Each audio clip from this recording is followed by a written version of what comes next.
Yun mga lodi. Grabe, napakaganda nung batong nakuha ko mga lods. Yan o. Puting-puti. Parang kristal. Parang kristal na bato. Meron pa tayong mga nakuha bisno mga lods. Ayan. 3. Pero medyo maliliit lang, mga bilog.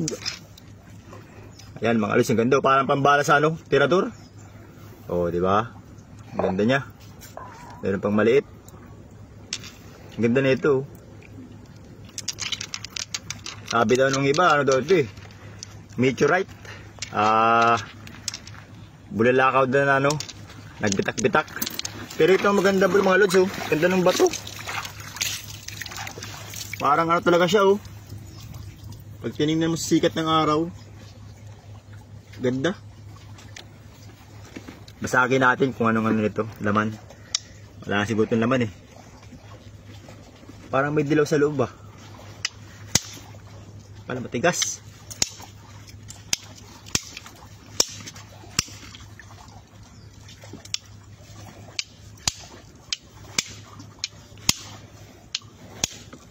Yeah, ibang nabasag mga lodi. Batong puti rin pero ibang klase yan.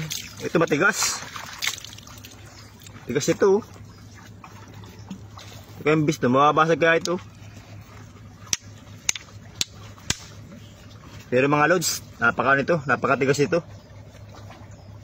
Tsaka pag nabasag sa mga lodi, itong bisdo, para siyang ano, para siyang bote. Sobrang talas ito mga lods pag nabasag. Delikado.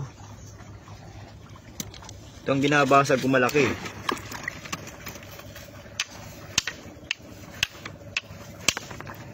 Tigas.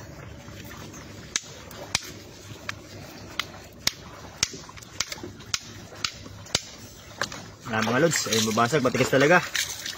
Matigas pala yung ganitong bato mga lodi. Yan. Ang ganda.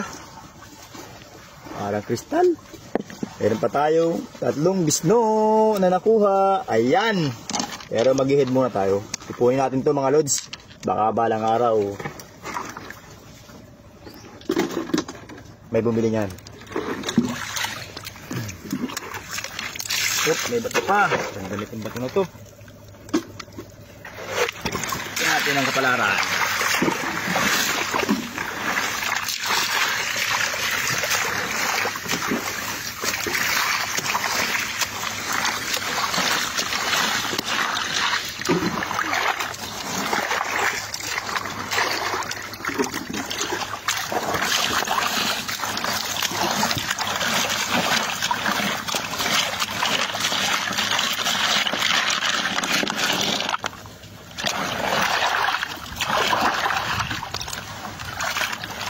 Tubig.